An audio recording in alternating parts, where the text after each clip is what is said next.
हम लोग संविधान पढ़ रहे थे। आज हमारा दूसरा टॉपिक है संविधान सभा, संविधान विषय के अंतर्गत। और संविधान सभा में हम देखते हैं कि जब भारत का स्वतंत्रता आंदोलन चल रहा था तो बहुत बड़े स्तर पर इसकी मांगें थी। स्वतंत्रता आंदोलन का मूल उद्देश्य यही था कि हमें हमारा देश अपने हिसाब से चलाना है, और अपने हिसाब से चलाने के लिए ये जो संविधान शब्द है ये सबसे बहुत महत्वपूर्ण चीज़ है। एक ऐसा दस्तावेज हो जो लिखित या मौखिक रूप से हमारे देश के को रूल कर रहा हो, उसे हम संविधान कहते हैं। और सभी का कहना था कि वह संविधान हमारा दिया हो, भारतीयों का संविधान भारतीयों के लिए होगा, हम किसी दूसरे के संविधान को स्वीकार नहीं करेंगे। तो इसके लिए संविधान सभा की मांग हुई कि हम अपना संविधान बनाएंगे। और पहली बार 1895 में लोकमान्य बाल गंगाधर तिलक जी ने संविधान सभा की मांग की। पहली बार संविधान सभा की मांग लोकमान्य बाल गंगाधर तिलक जी ने की, और अंतिम बार अर्थात पांच बार इसकी मांग उठी बड़े स्तर पे, और अंतिम बार 5वीं बार 1938 में जवाहरलाल नेहरू जी ने इसकी मांग उठाई। नेहरू जी की मांग के बाद कुछ स्थितियां संभली और उनकी मांग को स्वीकारा गया। और ब्रिटेन में जुलाई 1945 में एक सरकार आई, क्लीमेंट एटली सरकार। द्वितीय विश्व युद्ध के बाद जुलाई 1945 में आफ्टर वर्ल्ड वॉर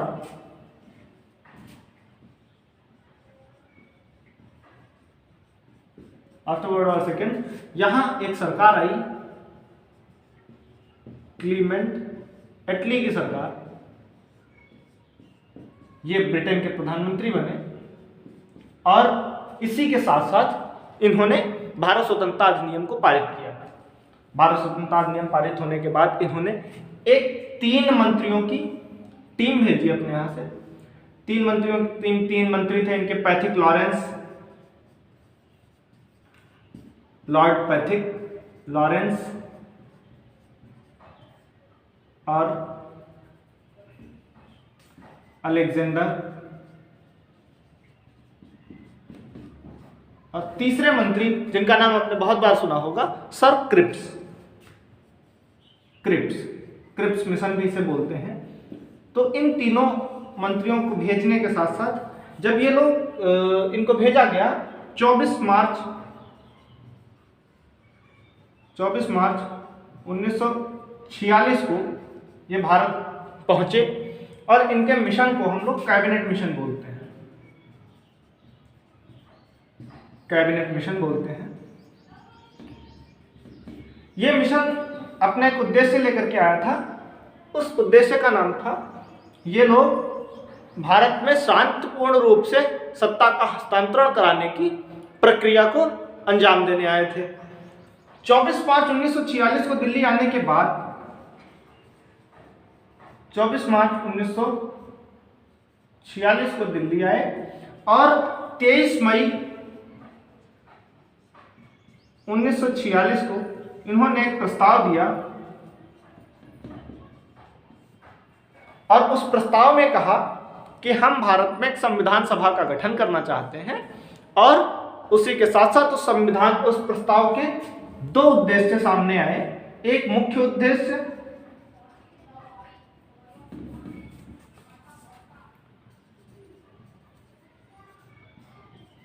उद्देश्य इनका था संविधान सभा का गठन।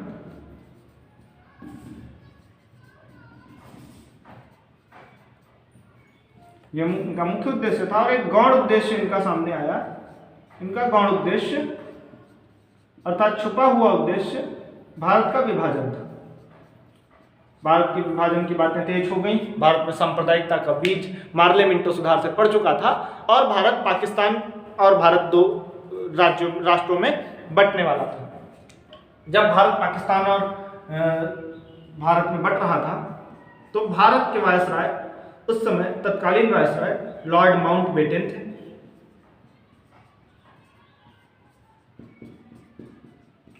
और ये भारत के अंतिम वायसराय थे। और भारत के साथ साथ पाकिस्तान के वायसराय मोहम्मद अली जिन्ना बनाए गए।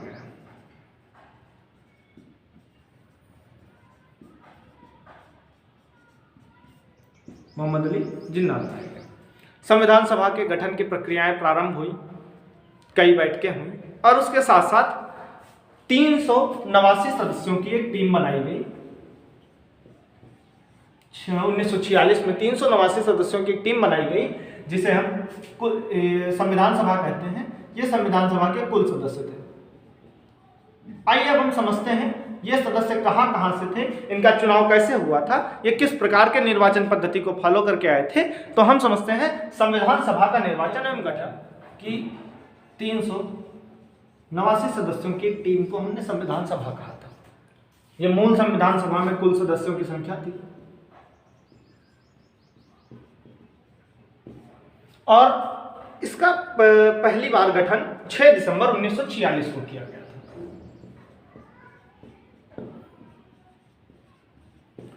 6 दिसंबर 1946 को 389 सदस्यों के एक टीम को संविधान सभा कहा गया और इस टीम में 3 जगहों से 3 प्रकार से निर्वाचित हुए लोग आए थे। 292 लोग, 292 सदस्य जो थे वो प्रांतों से थे। 4 सदस्य, ये 4 सदस्य केंद्र शासित राज्य, उस समय के केंद्र शासित राज्यों को मुख्य आयुक्त प्रांत कहा जाता था। तो ये 4 सदस्य मुख्य आयुक्त प्रांतों से थे और उस समय 4 मुख्य आयुक्त प्रांत थे। उन चारों का मैं नाम आपको बता देता हूं। दिल्ली, अजमेर, बलूचिस्तान और कुर्ग। इन चार जगहों से 4 मुख्य आयुक्त प्रांतों से 4 सदस्य थे और 93 सदस्य आपके देशी रियासतों से थे। ये मनोनीत हुए थे।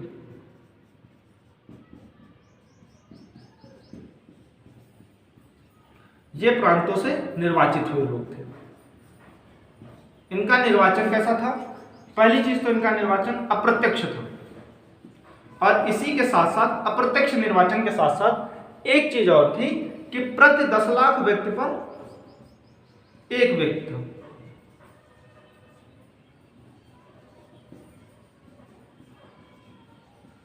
भारत की जनसंख्या में प्रति 10 लाख व्यक्ति पर एक सदस्य निर्वाचित हुआ था। ये उनके निर्वाचन की प्रक्रिया है। 6 दिसंबर 1946 को उनका निर्वाचन हुआ और 9 दिसंबर 1946 को पहली बैठक होती है संविधान सभा की। 9 दिसंबर 1946 संविधान सभा की पहली बैठक होती है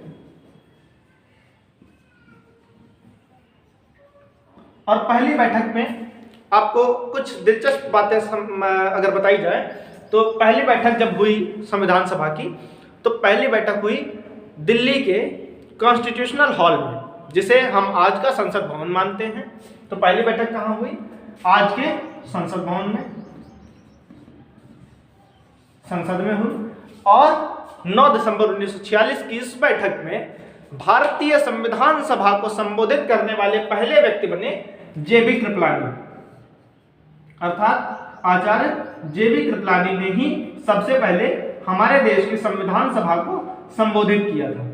और ये जेबी कृपलानी, आचार्य जेबी कृपलानी की पत्नी सुचेता कृपलानी भारत की प्रथम महिला मुख्यमंत्री बनी। और जेबी कृपलानी जब संबोधित कर रहे थे तो इनके संबोधन भाषण में सिर्फ परिचय था और वह परिचय था हमारे संविधान के, यह हम यहाँ लिख देते हैं, प्रथम संबोधन करता।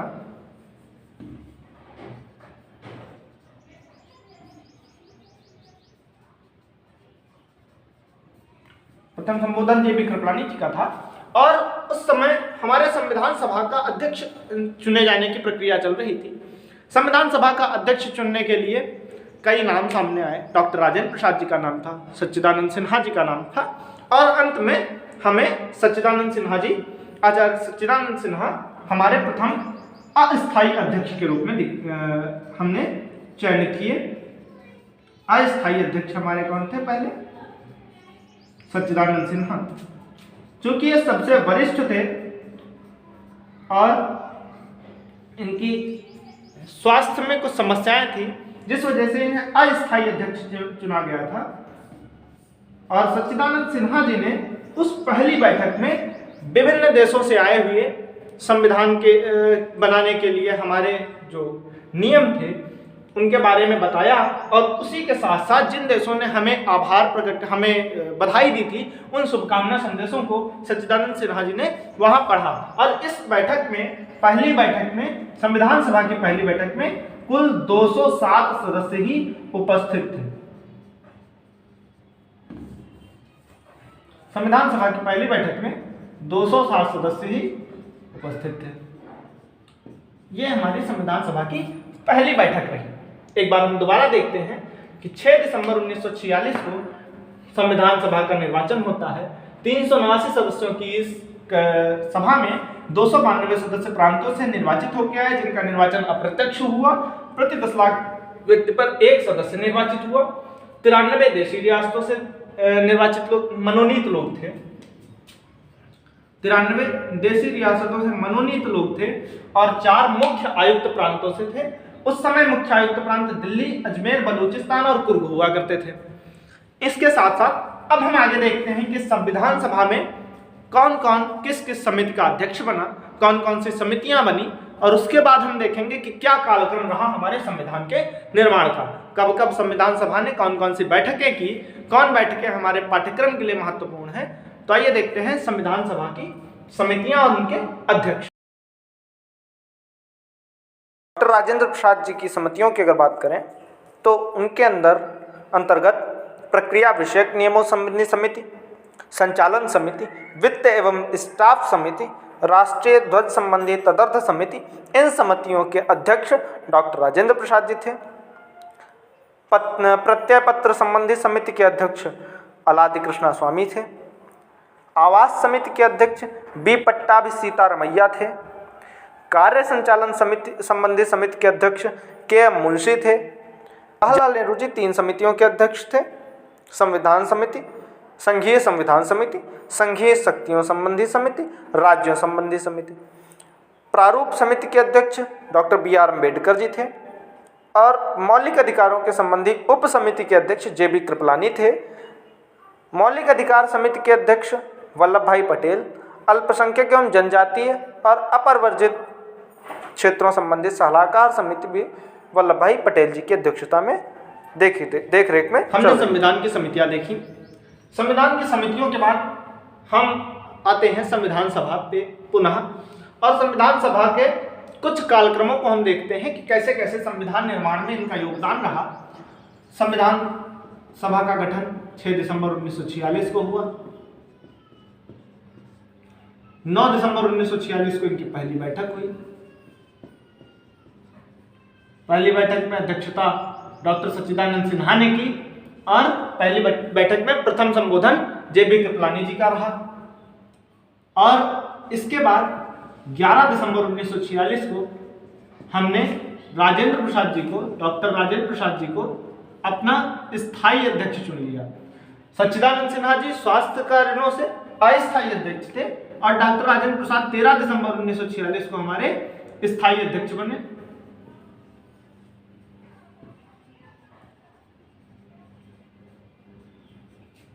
स्थायी अध्यक्ष बने। 11 दिसंबर 1946 की इस घटना के बाद वहां पर बैठकों का सिलसिला चल रहा था। और 13 दिसंबर 1946 की बैठक में 13 दिसंबर 1946 की बैठक में हमारे प्यारे प्रधानमंत्री पंडित जवाहरलाल नेहरू जी ने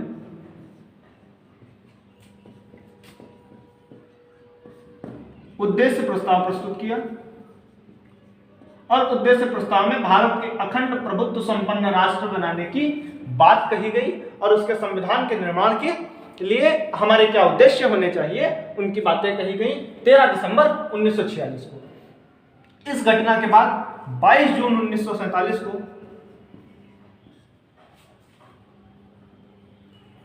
इस घटना के बाद 22 जुलाई 1947 को 22 जुलाई 1947 को हमने तिरंगे को अपना ध्वज अपनाया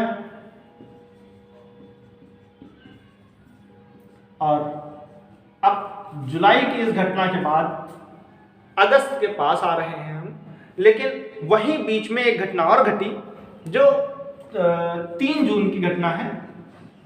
3 जून 1947 की घटना, हमने अपना ध्वज अपनाया है, उससे पहले एक घटना घटी जिसमें भारत व पाकिस्तान दो अलग अलग राष्ट्रों के लिए संविधान बनाने वाली सभाओं को विभक्त कर दिया गया। इन दोनों की संविधान सभाएं विभक्त कर दी गई।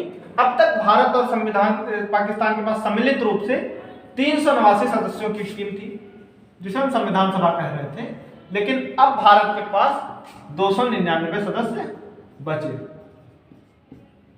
अब उस संविधान सभा में भारत के पास 299 सदस्य बचे थे, जिन सदस्यों ने 22 जुलाई 1947 को भारत का राष्ट्रीय ध्वज तिरंगा अपना लिया।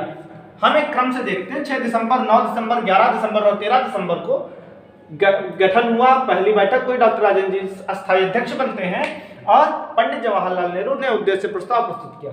इसके बाद 3 जून 1947 को 1947 में पहली महत्वपूर्ण घटना घटती है 3 जून 1947 को, जिसमें भारत पाकिस्तान की संविधान सभाएं अलग कर दी जाती हैं। 299 सदस्य बचते हैं 3 जून 1947 को भारत के पास, और all India Muslim league Pakistan की संविधान सभा के रूप में जो हमें 389 में से जो प्रांतों के निर्वाचित सदस्य थे, जो 10 लाख पर से प्रति व्यक्ति निर्वाचित हुए थे, 292 सदस्य, उन 292 सदस्यों में कांग्रेस और ऑल इंडिया मुस्लिम लीग दोनों के नेता थे।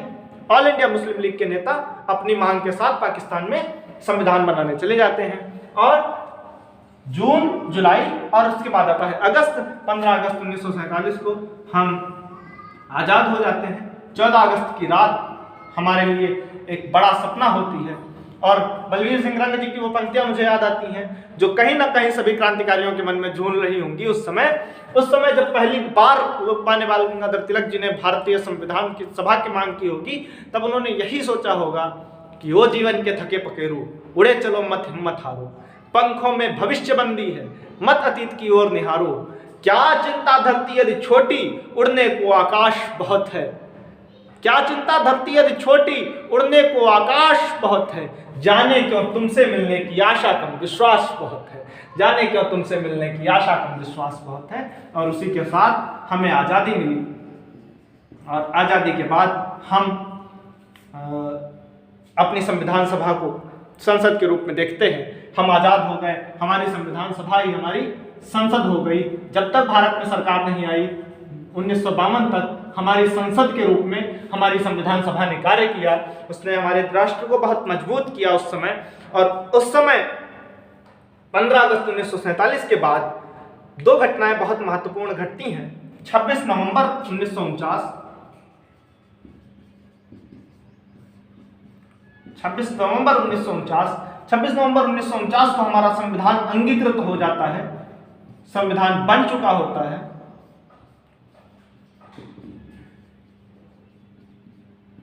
अंगीकृत हो जाता है 24 जनवरी 1950 को। 24 जनवरी 1950 को सभी ने, संविधान सभा के सभी सदस्यों ने संविधान पर हस्ताक्षर किए।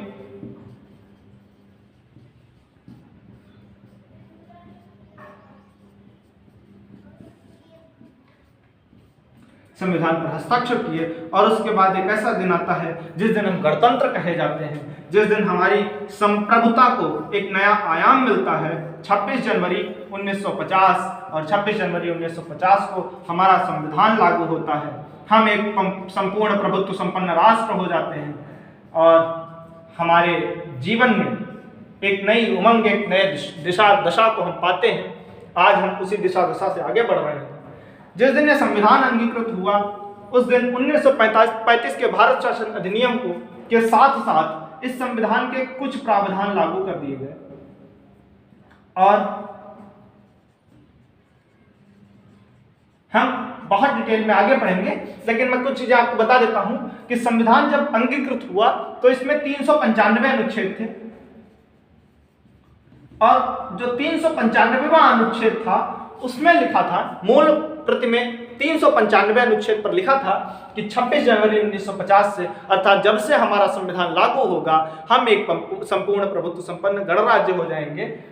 और इसी कारण 26 जनवरी 1950 से हमारा संविधान लागू होते ही 1935 के भारत शासन अधिनियम को समाप्त कर दिया जाता है और हम पूरे अपने संविधान के साथ चलने वाले विश्व के एक समर्थ राष्ट्र बनते हैं। हम एक संवैधानिक राष्ट्र बनते हैं और यह एक पूरी प्रक्रिया रही जिसने हमें स्वाभिमान से, स्वतंत्रता से और गणतंत्रता से, तीनों से जीना सिखाया है। हम इन सभी के आभारी रहेंगे और इस क्लास के बाद हम लोग कल मिलते हैं एक नई क्लास के साथ, एक नई ऊर्जा से, और तब तक के लिए आप सभी का बहुत बहुत धन्यवाद, बहुत बहुत आभार।